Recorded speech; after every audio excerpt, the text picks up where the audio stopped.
Hey everybody, my name is Tim Smith, and today I want to talk about Cookstyle.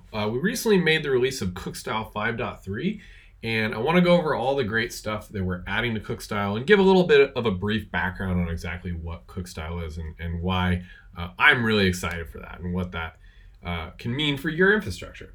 So first off, a little bit of background on what we had previously.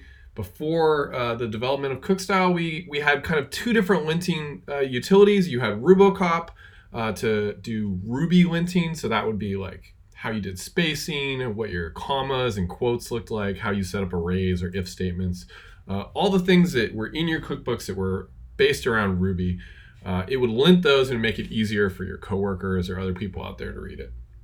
And then we had Food Critic, and what Food Critic was linting rules that were specific to Chef. It was a totally different engine built from the ground up around Chef, and what you could look at in a cookbook without running the code. Just by reading the code, we could see good and bad patterns, and we could start to alert on things that were in there.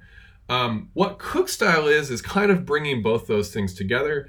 It is our own set of Rubocop rules that are specific to Chef, as well as us turning on and off and changing the behavior of some of the Rubocop rules. Rubocop is a really, really fast-moving project.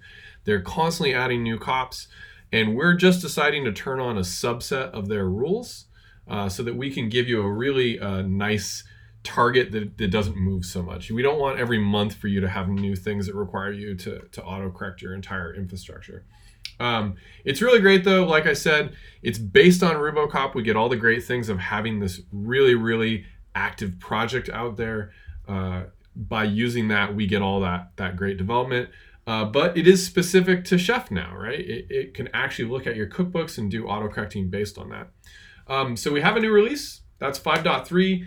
5.3 comes with 5 new cops. These are things that, as I've been reading through cookbooks on the supermarket and at customer sites, have realized a few patterns, including recipes that I noticed that I think we want to help people avoid.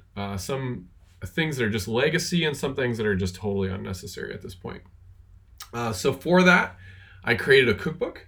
I want to take a look at this cookbook I have and show you some of the things that are kind of code smells really in a modern chef world. So this is sort of a standard cookbook, right? It's metadata, it's got recipes, it does have one library file, and we'll go over what that is.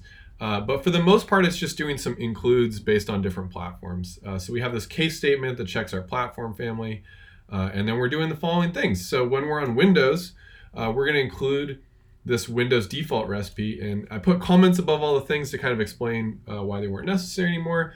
The Windows cookbook is totally unnecessary to include. It used to install some gems. Those gems are all built into Chef. So if you have an older version of the cookbook, it's doing nothing because those gems are already installed. If you have a newer version, this recipe is literally empty. So there's no reason to do that include. The next one is on Debian. Have 2 different resources here that are basically doing the same thing. The app's default recipe and an execute to apt-get update. Really what that's doing is that's on both of these is just running apt-get update. You don't need to include the app cookbook. You don't need to lug around all that code to all your nodes just to do an apt-get update. We have a resource now called apt-update. It does exactly that. Under the hood, the apt cookbook is just running that. So you can just do it yourself. Just put that in, the first thing in your run list and make sure that you have app updated on Debian because they don't believe in doing that for you. On Red Hat systems, there's another one that I see quite a bit, which is the inclusion of this yum DNF yum compat recipe. This was a recipe that was written quite a few years ago, actually, that was to make sure that yum was installed on systems that had switched to the DNF package provider. That was Fedora 26, I believe. Since then, we've included DNF support in Chef.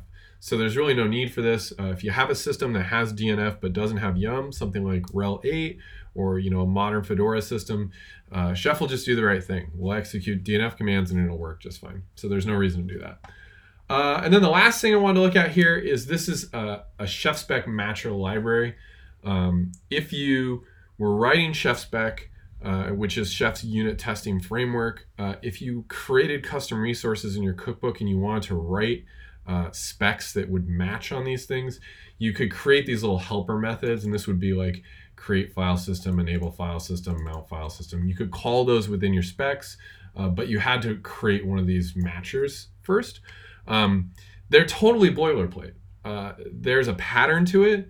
It was the resource that you're in and the action, and you can put these together. If you notice that really the only thing that changes here is the action. That's a perfect thing for computers to do. That's a horrible thing for humans to do. So we made it so that Chef Spec would do this for you automatically. There's no reason to create these. There's no reason to lug this code around and copy it and update it and do all the things you have to do with code that you have to maintain. So really that is kind of pointless. So let's take this cookbook. I showed you it had some issues. Let's take a look and see what Cookstyle finds for us. So it's the cookbook with issues here. And I can just run Cookstyle on this cookbook, and right off the bat we see these all come back with the refactor level, and that's a pretty important distinction. If you've ever used RuboCop before, you probably aren't used to the R level. Refactor level means that these won't fail your build. As we're introducing new cops into Cookstyle, I don't want these to fail your build. I don't want every month as a new Cookstyle release comes out for you to have to either not update Chef DK or Chef Workstation to get that new release, or to update the entirety of all your infrastructure. You'll start to see these warnings, but you can fix them as you see fit, really. Like, these are things that we think are really important to clean up, but not important enough to fail a build, certainly. So we start to see warnings on all these things, all the different things I talked about, and they have a little description, obviously, that tells you why you don't need to do this and what version of Chef this applies to. Things like the Chef Spec matchers are in Chef Spec 7.1, you know. So we can also autocorrect this. It's going to be a little weird, to be honest, because I kind of put together, you know, a fake example. It's going to have some empty blocks now, but this will definitely clean up some of the code. So we can see a few of these things can autocorrect, and then RuboCop is going to warn us now. The RuboCop portion of Cookstyle will warn us to tell us that we have some empty blocks. So here it is. When you're on Windows, now you do nothing, right? So like realistically, you could delete that entire thing.